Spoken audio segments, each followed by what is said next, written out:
El temor y la incertidumbre todo el tiempo existe en nosotros. A veces se apodera de nosotros. Yo recuerdo en la infancia que escuchaba amigos y las conversaciones de ellos rayaban en lo ridículo de mis amigos más chicos. Yo tenía alrededor de unos 5 años, yo creo. Y las conversaciones iban por este lado y decían, mi papá es bueno en esto. Y el otro respondía, no, el mío es bueno en esto. No, el mío es bueno en ser buen albañil. No, el mío es bueno en esto. Y esas conversaciones hablaban de sus papás con tanta confianza a ellos que hasta parece que el papá respaldaba todo lo que el hijo decía. Hablaban con un cierto tipo de confianza, con un cierto tipo de valentía, como si el papá hiciera todo lo que ellos decían. ¿Qué diferencia hace cuando uno tiene la seguridad en otra persona? ¿Qué diferencia hace cuando uno tiene la seguridad que otra persona te va a respaldar?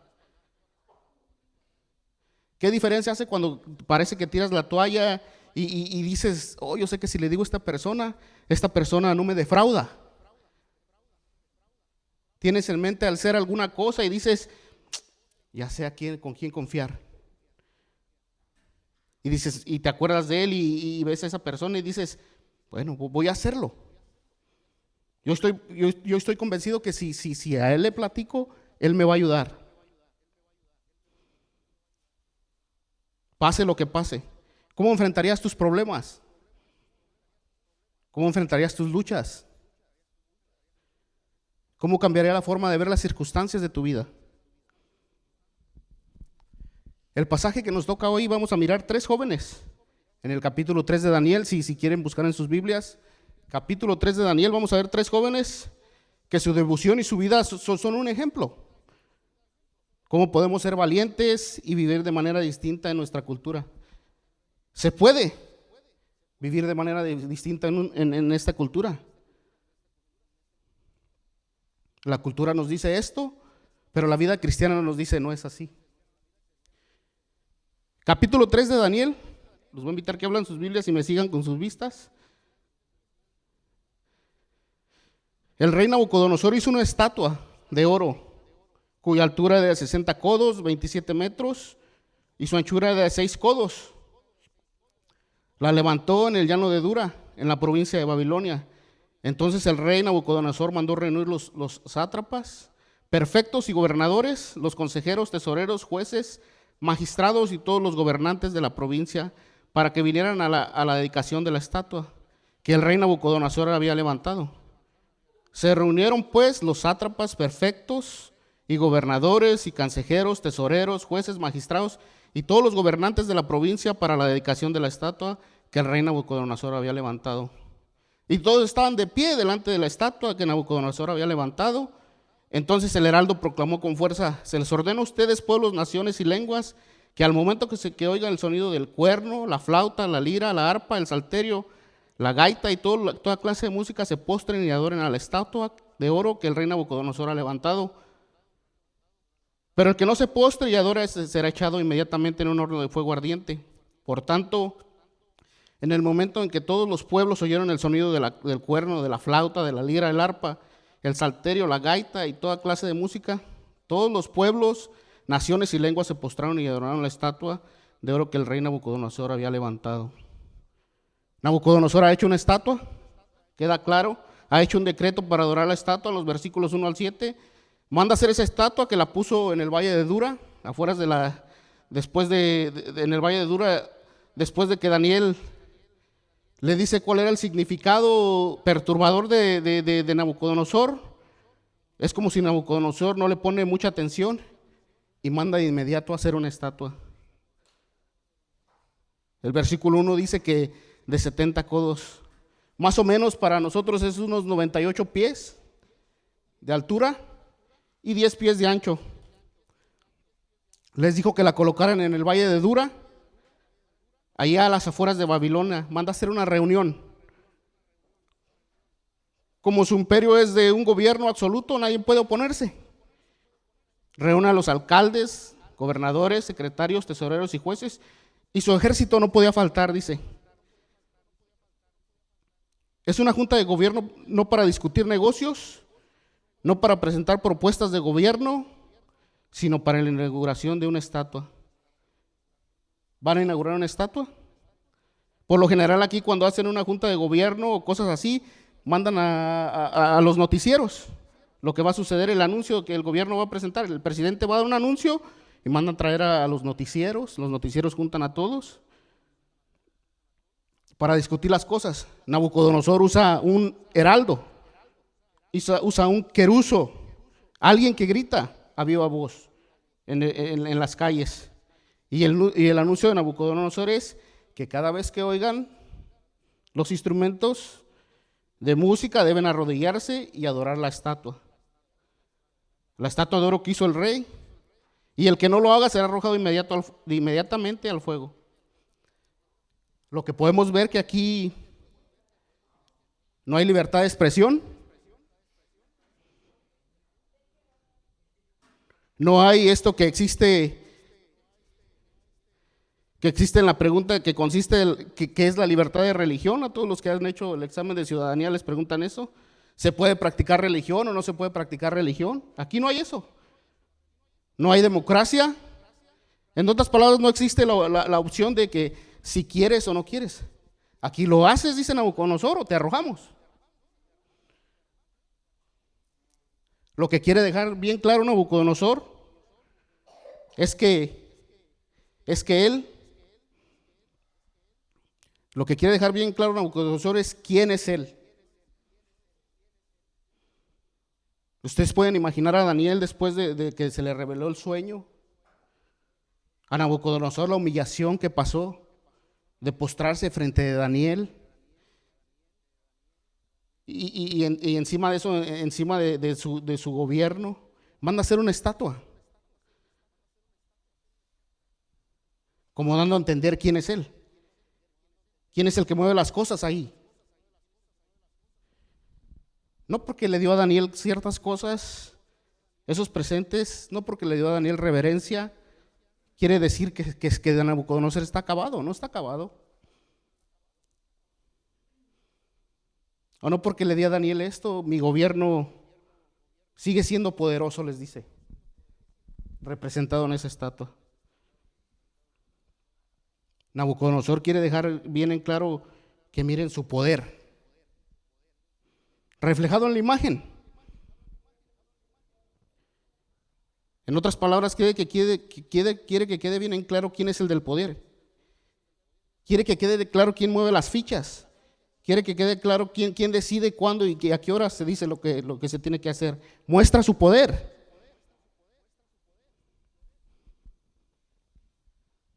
Cuando un gobierno quiere dejarte saber lo poderoso que es, no sale el presidente a gritar y dice, mira lo poderoso que soy,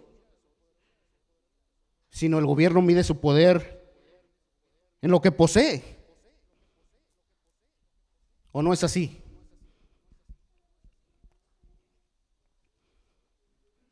En lo que posee el gobierno todo el tiempo mide su poder. Somos los mejores en esto y levantan sus poderes por medio de lo que poseen, de dinero, de ejército, por medio de lo que pueden hacer. El gobierno todo el tiempo hace eso. Aquí incluso levantan su poder en su artillería de ejército, en el army, de seguridad. Roma adoptó este tipo de cosas, este tipo de jactancia en su poder, en su imperio, en su potencia a nivel nacional, en sus cosas. Y por supuesto aquí donde vivimos no es la excepción. Obviamente esto se reduce a personas. Aquí estamos inundados de eso.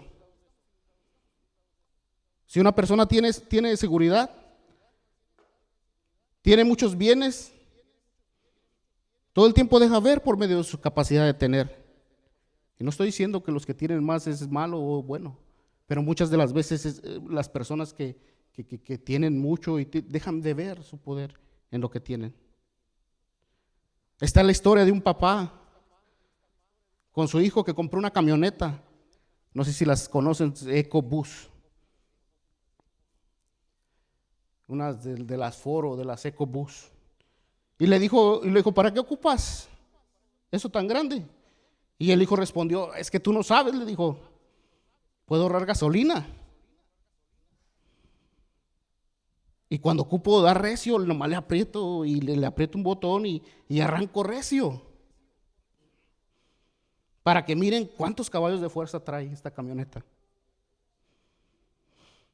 Arranco recio siendo ecológicamente responsable, dice.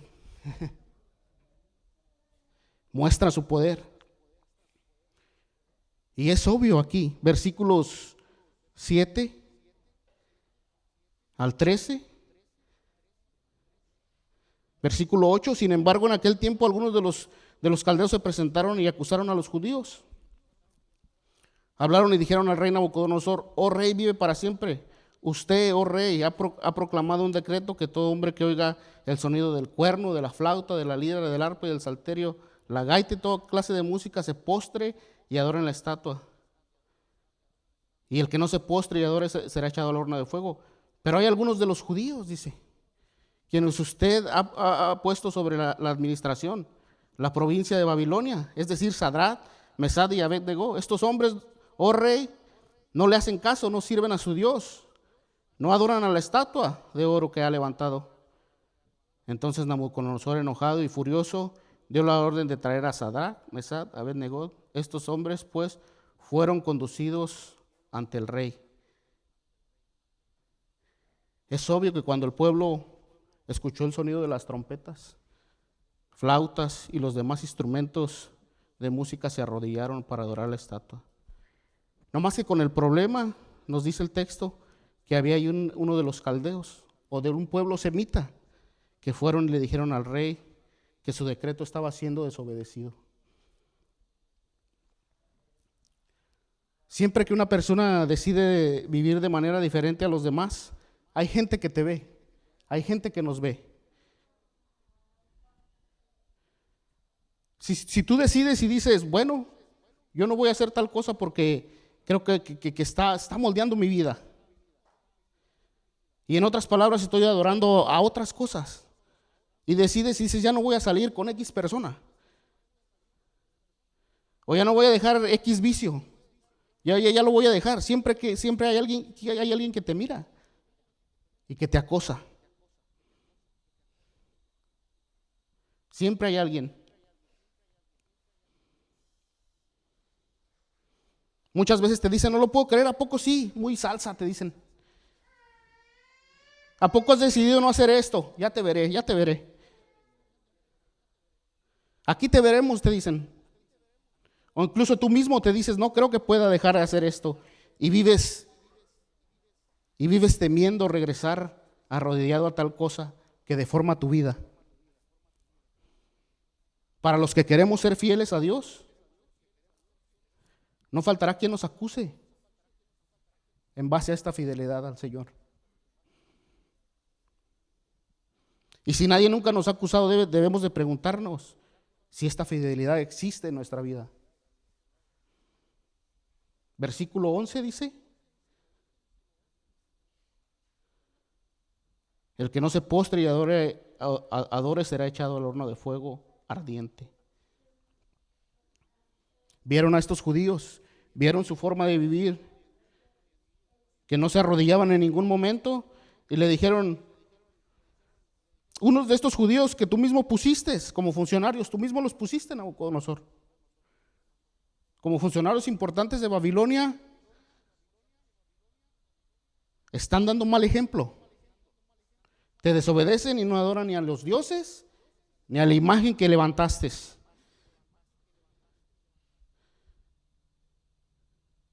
Por cierto, sus nombres son Sadrach, Mesad y Abed-nego, son ellos tres. Los tienen ubicados. ¿Quién son? Porque son los que se distinguen de todo el pueblo. No se arrodillan. Y su conducta los lleva a problemas, están metidos en problemas. Usted puede verlo ahí, el versículo 13 al 18.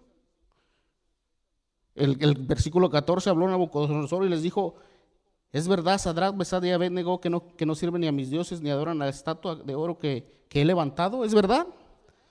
¿Están dispuestos ahora para cuando oigan el sonido del cuerno, la flauta, el arpa, el salterio, la gaita y toda clase de música se postren y adoren a la estatua? Porque si no lo hacen, dice, los voy a echar al horno de fuego. Están metidos en problemas. Han desafiado al mismo Nabucodonosor y los manda a traer y les pregunta. Es como si les dijera, vamos a usar un poco la imaginación de nosotros que nos lleve allí a Nabucodonosor. Y es como si les dijera, es verdad que ustedes no quieren adorar a los dioses ni tampoco arrodillarse a la estatua. Miren, no quiero usar la violencia, es como si le estuviera diciendo.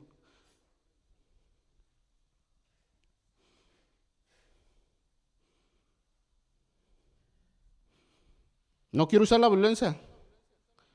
Y les da otra chance de pensar lo que ellos habían hecho. Y les dice, piensen bien aquí las cosas otra vez. Me están desafiando.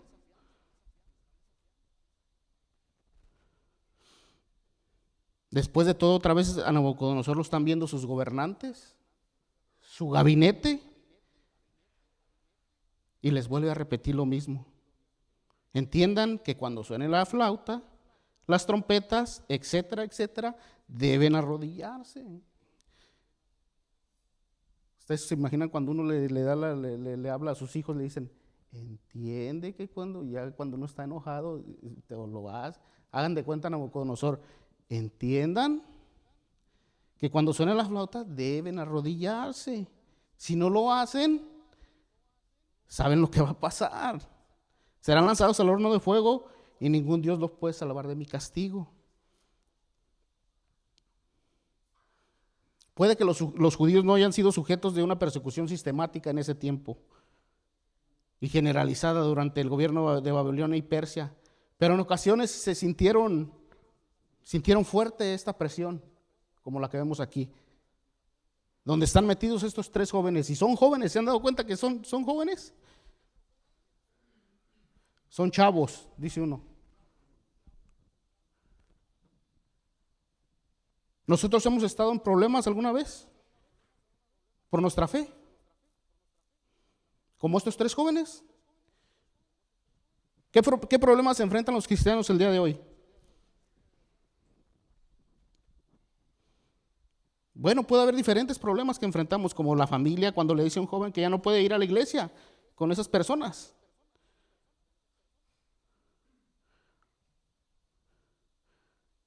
O cuando la persona decide no decide ir después del trabajo con el patrón y compañeros de trabajo, porque saben que esas acciones donde van deshonran a su Señor. Y sabe que si va puede ser seducido y pecar contra su Señor. Y ahora puede enfrentar el despido de su trabajo. ¿Cuáles problemas enfrentamos nosotros? ¿Cuáles más problemas?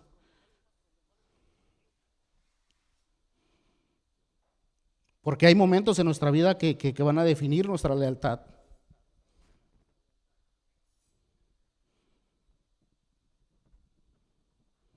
Hay momentos en nuestra vida donde tenemos que ser valientes de nuestras convicciones, de servir a Dios. Ellos están en graves problemas por eso, ¿se han dado cuenta? Después de todo, ellos fueron llevados al imperio babilónico siendo jóvenes. No tienen el templo, no tienen ciudad, y encima de esto han adoptado ciertas costumbres, como el idioma, sus escuelas, y otras se han abstenido un poco de ellas, como la comida y otras cosas. Es fácil para ellos ceder y decir, ¿qué más me da? Es simplemente arrodillarnos y nos salvamos. ¿Qué más da? Ya estamos perdidos, no hay templo, no hay ciudad, no hay nada, ya estamos aquí metidos, ¿qué más da? ¿Se pueden arrodillar?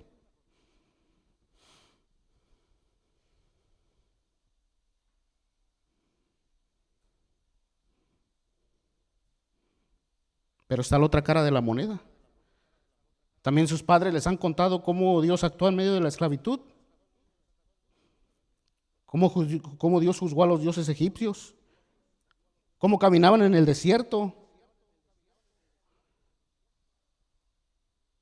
cómo Dios no los abandonó en medio del desierto. Ellos habían sido formados de cómo el Dios de Abraham, Isaac y de Jacob actuaba en la esclavitud, en el desierto. Ellos están convencidos de que Él puede ayudarlos. Dios puede ayudarlos.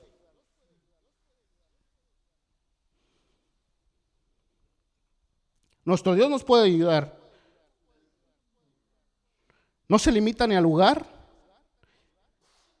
no se limita a lugares geográficos. Nuestro Dios no se limita a nivel de prueba. Nuestro Dios no está limitado por las circunstancias en las que andemos. Él nos puede ayudar. Y la respuesta de ellos es a Nabucodonosor, versículo 16.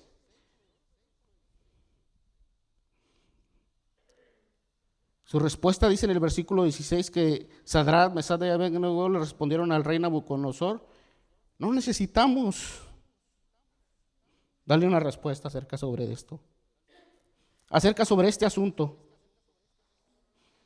Y el versículo 17 dice: ciertamente nuestro Dios, a quien servimos, puede librarnos del horno de fuego ardiente, y de su mano, oh rey, nos librará. Pero si no lo hace, ha de saber, oh rey, que no serviremos a sus dioses, ni adoraremos a la estatua que ha levantado.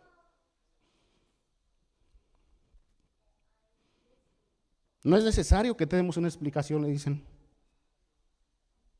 de por qué no nos arrodillamos.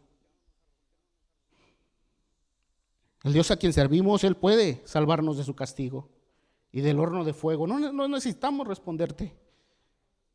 Y si no lo hace, déjame decirte que ni así, le dicen, adoraremos a tus dioses ni a la estatua que has hecho. ¿Qué es lo que vemos aquí en estos textos? ¿Qué es la respuesta de ellos? La respuesta consistía en decir sí o no, y ya, eran salvos.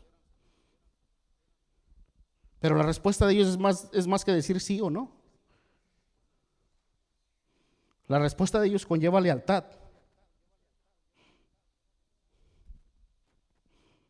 ¿Quién sabe qué es lealtad? ¿Qué significa la lealtad? Es lealtad a su Señor. Nabucodonosor demanda lealtad y ellos han decidido solo dársela a Dios. Han decidido vivir de manera diferente. No importa dónde estén metidos. Si es en Babilonia o Jerusalén, ellos han decidido, cueste lo que les cueste, incluso sus vidas, han decidido que solo son del Señor. Nuestra fidelidad solamente se la damos a Dios.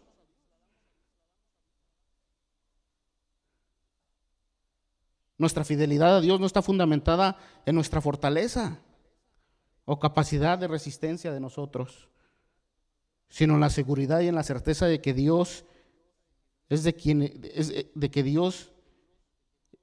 es Dios y quién es nuestro Dios.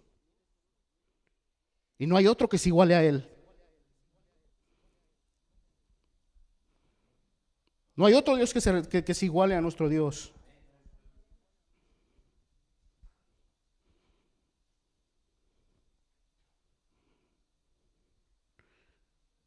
Hay una historia especial de la iglesia temprana que toma lugar en Asia Menor, Esmirna. En el año 155, en esa ocasión, el obispo de Esmirna, que había sido ungido de acuerdo a la tradición por un hombre que conoció cuando era joven viviendo en Éfeso. El hombre que lo enseñó y le mostró cómo vivir después de que lo ungió como obispo de Esmirna, el apóstol Juan. El apóstol Juan, él es discípulo, justamente también era discípulo de Jesús, a quien ungió al obispo de Esmirna, el venerable San Policarpo. En el año 155, durante el reinado de Marco Aurelio, fue arrestado en su propia ciudad.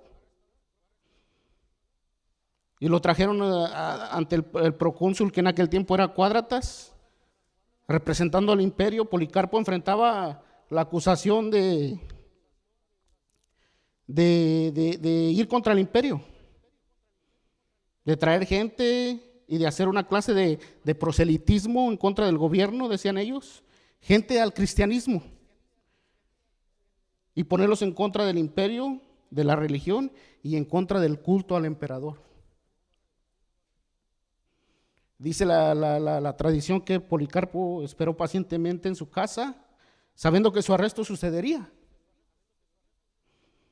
En cualquier momento, estaba tranquilo. Pero la tradición también cuenta una visión, dice que vio una visión de él prendido en llamas de fuego. Y dicen que escuchó una voz enviada del cielo que le dijo: Policarpo, play the man. Así dice en inglés, no sé qué es lo que signifique, play the man, dice. No sé cuál sea la traducción correcta de esas palabras. Y la cuestión que enfrentaba era que él agarraba a la gente y la ponía en contra del gobierno. Y Cuádratas le dice a Policarpo, dice: ahí tengo unos leones están hambrientos, te puedo partir y te puedo echar a los leones. Y dicen que Policarpo tenía 86 años, dicen, pero otras cuestiones dicen que a lo mejor estaba un poco más viejo. Dijo: haz lo que tengas que hacer. Y que sintió un cierto tipo de ¿cómo se puede decir?, de compasión por el viejo. Y le dijo: ¿no sabes que yo tengo el poder de quemarte, de prenderte vivo? Y él le dijo: bueno, tu fuego puede durar 2 horas, pero el fuego que enfrentas tú ahora, dice, ese nunca se apagará, bajo la ira del Señor. Y dicen que le dijo: bueno, lo agarraron, dice, traigan los clavos. Y Policarpo dijo: no necesitas clavos. No necesitas clavos, le dijo. Yo ahí solo me pongo. Y dicen que pues no agarraron clavos, pero que lo agarraron con sogas, lo agarraron y lo amarraron. Y dice la tradición que tan fuerte estaba el viento que querían prenderlo y el fuego se esfumaba, que no le quemaba ni un pelo. Y tanta fue la frustración de Cuádratas y el coraje que tenía él, que agarró una daga y se la clavó en el pecho. Pero la cuestión que le decían a Policarpo era que quién era el Señor. Lo único que tienes que hacer, le decía Cuadras, es decir, Kaiser Curios, César es el Señor. Y él respondió: no lo voy a hacer.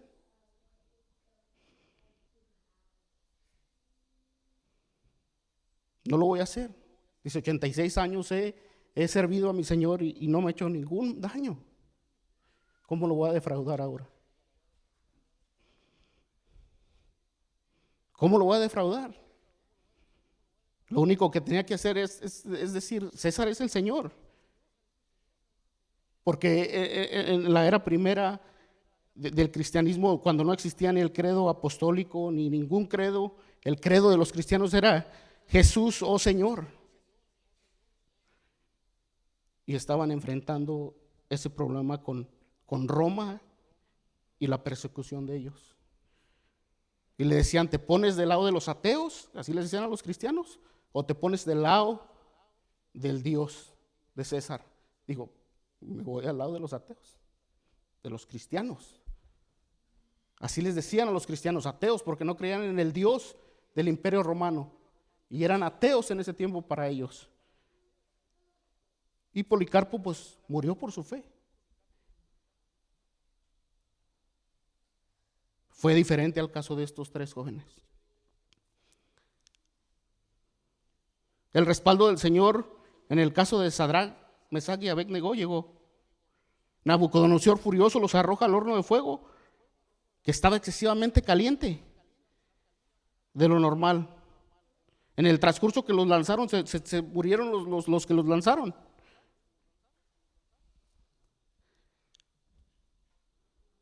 Y Nabucodonosor se asusta, versículo 25. Miren, respondió Nabucodonosor, veo 4 hombres sueltos que pasean en medio del fuego sin sufrir daño alguno. Y el aspecto del 4 es semejante a un hijo de los dioses. Porque no mira 3, dice, sino mira 4. Uno como hay un hijo de los dioses. El Señor los salva de morir incinerados a los 3 muchachos. Y ni siquiera el pelo se les quemó. Y ellos sabían que el Señor podía salvarlos. ¿Pueden imaginar sus caras?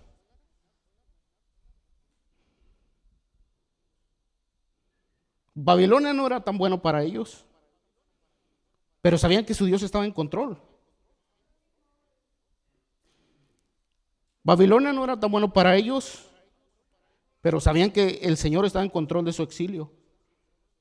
Lo sabían porque así hablaban las profecías. Habían decidido de vivir de manera valiente en el imperio, no pidiendo que lo sacaran del imperio, sino confiados en Dios.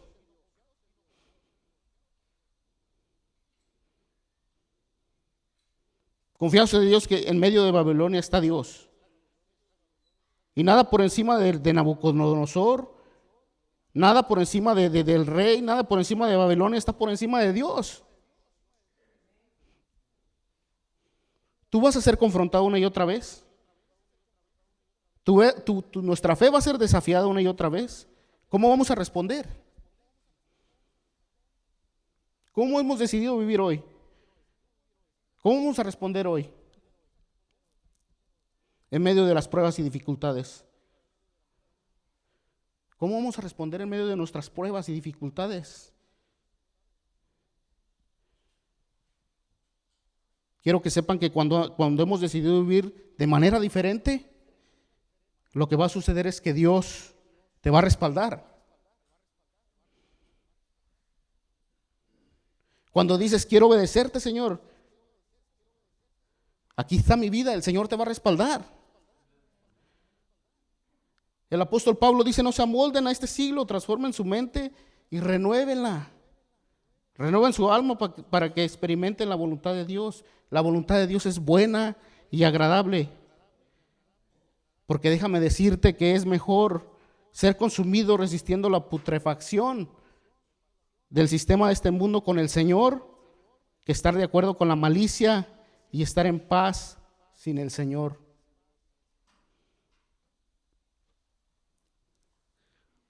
Es mejor ser consumido por el sistema de este mundo con el Señor, que estar de acuerdo con la malicia y aparente paz si el Señor no está con nosotros. ¿No nos damos cuenta que Dios quiere que resistamos? ¿No nos damos cuenta que Dios quiere transformar nuestra vida? ¿No nos damos cuenta que el mundo también desea lo mismo? ¿No nos damos cuenta que el Señor es mejor que una aparente estatua que nos da tranquilidad pasajera? Si ellos resistían y decidían decir, bueno, pues nos arrodillamos, era una paz. La prédica pasada decía May, ellos estaban en paz. ¿No se dan cuenta que eso conlleva la paz? Si ellos dicen, nos arrodillamos, ellos vivían en paz. Pero esa paz es una paz pasajera, una tranquilidad pasajera. Todos los pueblos lo único que tenían que hacer es adorar al sonido del instrumento y eso los mantenía en paz. No había problema. Pero ellos cambian esa aparente paz, ponen en riesgo sus vidas porque estaban convencidos que el Dios de Israel, el verdadero Dios, es el verdadero Dios. Es lo mismo que Satanás le ofrece al Señor Jesús, que se postrara y adorara. Pero él respondió: solo al Señor adoraré, incluso dirigiéndose a la cruz. Solo al Señor adoraré y al Señor serviré.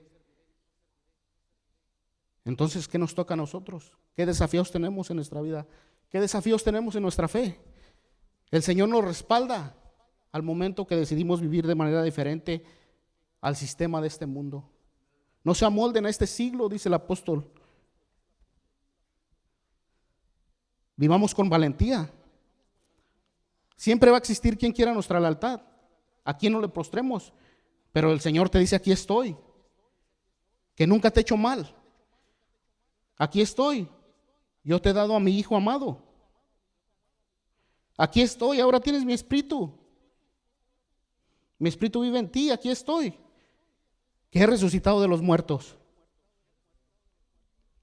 Aquí estoy, te dice el Señor. Aquí estoy, te he prometido un cielo nuevo y una tierra nueva, un nuevo reino, aquí estoy. Aquí estoy para siempre, te dice Él. ¿Tú lo vas a cambiar al Señor por unos momentos tan triviales como es el placer? ¿Tú lo vas a cambiar al Señor por una tentación tan efímera? El Señor te dice: resiste, mi amado,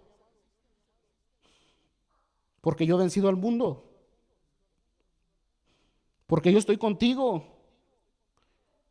Y la mayor prueba que Él está con nosotros es que ha resucitado de los muertos. Y ahora tenemos esa certeza, porque Jesús no se quedó en la tumba. Ahí está resucitado, está con nosotros, tenemos su espíritu.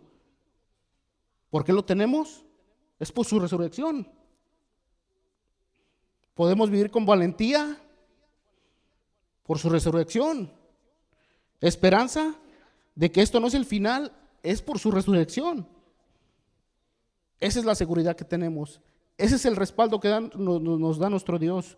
Las demás cosas, todas las demás cosas son triviales y vanas y en algún momento pasarán. Sea lo que sea, dinero, lujos, ropa, carros, lo que tú quieras ponerle va a pasar, pero el Señor aquí está y nunca pasará. ¿Has decidido vivir de manera diferente? ¿Cómo vas a responder? Los mares se van a levantar, el fuego de la prueba va a crecer. Podrás ver que todo está perdido, pero nada tendrá éxito contra ti. Nada tendrá éxito contra ti. Porque el Señor está en medio de la prueba. El Señor está en medio con nosotros. Miren, respondió el rey: veo a 4 hombres. El Señor está en medio con nosotros. El Señor está con nosotros. La prueba va a acrecentar y el Señor nos dice: sean valientes, levántense y vivan una vida victoriosa en Cristo. No vivan en temor. Las pruebas van a aumentar, el cáncer va a aumentar, las enfermedades aumentan, pero no tienen la última palabra. El Señor tiene la última palabra y ahí está con nosotros. ¿Qué cosas debemos hacer hoy para vivir de manera diferente? ¿Cómo estamos viviendo nuestra vida? ¿A quién le estamos dando nuestra lealtad? ¿Cuáles son las cosas que forman y deforman nuestra vida? Esas son preguntas que se las dejo a ustedes. Si hay cosas que forman y deforman su vida, compárenlas con el Señor y verán que todo es vano y trivial. Oremos.